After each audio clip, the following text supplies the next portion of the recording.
books. Maybe you've heard of one or two of them.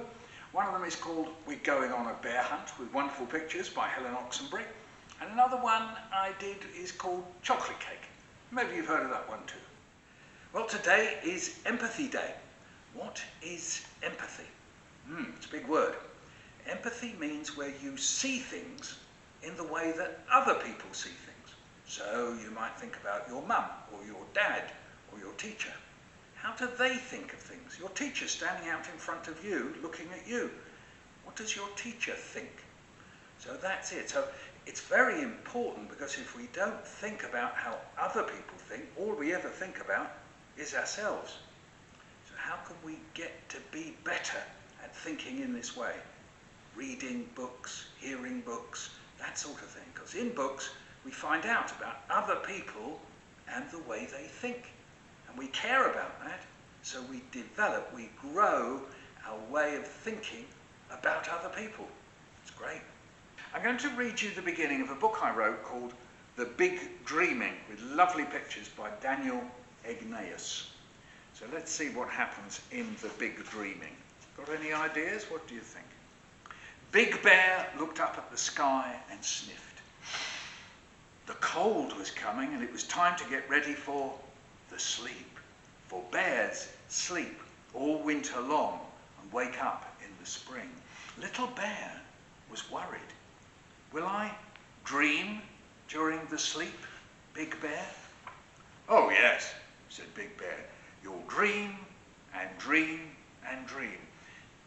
Is it, said Little Bear, a big dreaming? Yes, Little Bear, it's a big dreaming. Little Bear was still worried. What if in the big sleep I run out of dreams? Then there would be a big nothing, Little Bear thought.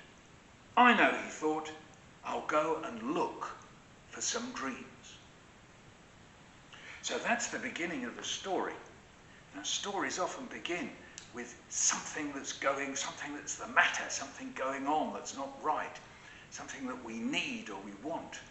And of course we all have that at certain times. And now here we've got Little Bear. So what we're thinking is, can I think like Little Bear? The idea that, I'm going to sleep for a long time and there'll be no dreams. It would just be nothing. That's quite scary.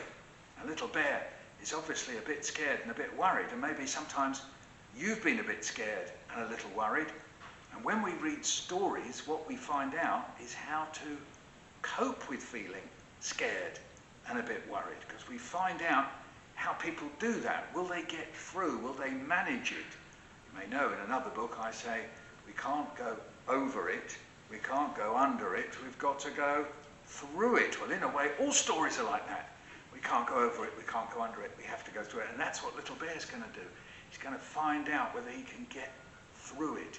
And that helps you and me find out if we can get through these worries and things that make us scared. That's empathy. So we're going to make an empathy bookshelf. That means choosing books that are really good for empathy. And I've been asked to choose one, and this is it. Where the Wild Things Are.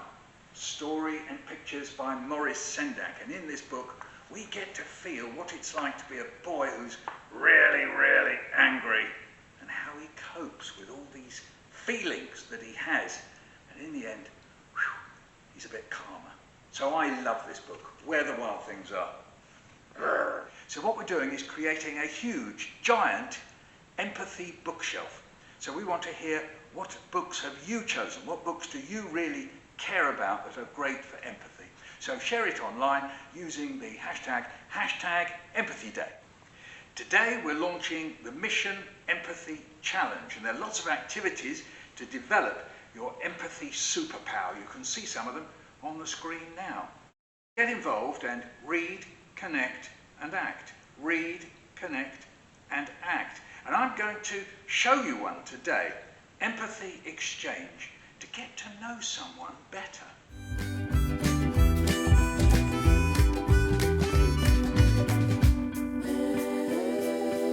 I'd like to be 3 years old and reading Squirrel Nutkin by Beatrix Potter. I want to be terrified like I was then, that the big owl is pinning down poor little squirrel Nutkin by the tail.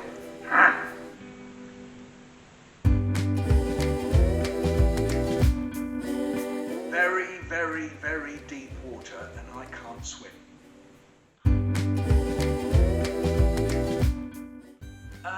You tell me some jokes, I think. Yes, I always like jokes. You'll sit there telling me jokes.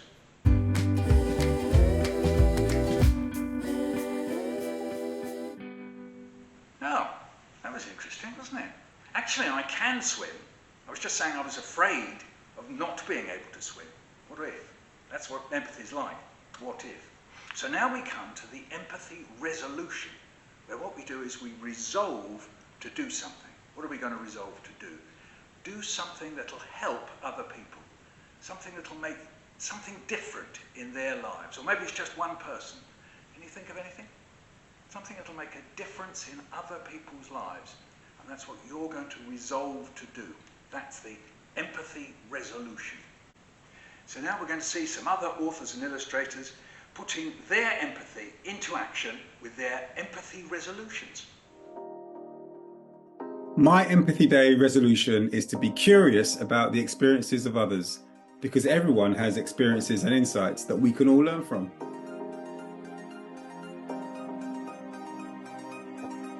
My empathy resolution is to be present with the people I'm with. Never make assumptions about others because you don't know what's happening in their life. Shall we tell everyone what our resolution for Empathy Day is this year, Cheeseburger? This is Cheeseburger, my dog, and this year for Empathy Day, we are gonna be curious. Cheeseburger loves to sit by this window every day, and so I'm gonna take a leaf out of his book and be more curious about the lives of other people and look into the windows of their lives. Being curious. Happy Empathy Day!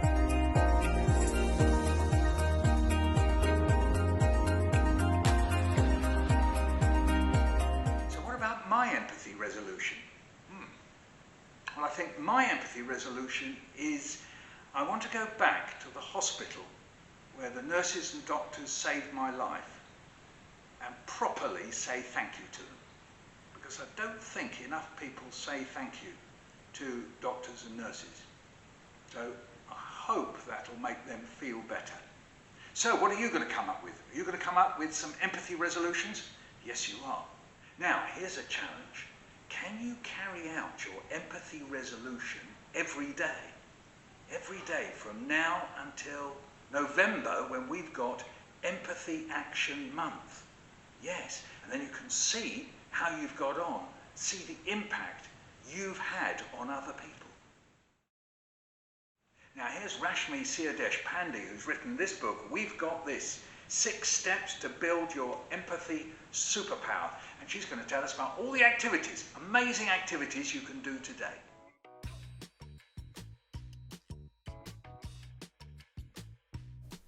Hi, I'm Rashmi Sirdeshpande and I'm delighted to share the 2024 Empathy Day Live programme with you. 7:30 a.m. also sees the release of a new and exclusive storytelling session from Tall Stories Theatre Company, who will be bringing the early years classic Elmer to life. At 9:45 a.m, we will have our first fun and interactive event of the day. I will be joined online by the brilliant Sue Hendra and Laura Henry Allain, as well as schools from across the country.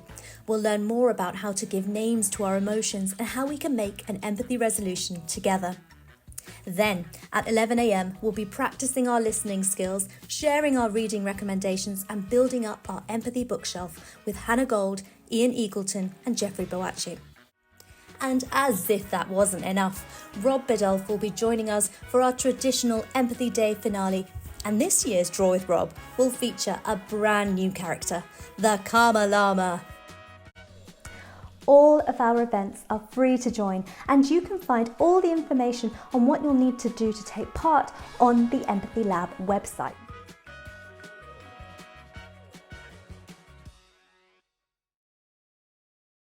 Thanks very much for joining us for our Empathy Assembly this morning.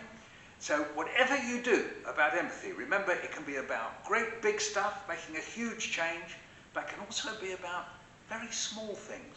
Maybe it could just be about changing the way you and your brother or sister have been going on, and maybe you could just change a little thing about that by thinking about empathy. So, whatever it is, have a fantastic empathy day. Bye from me.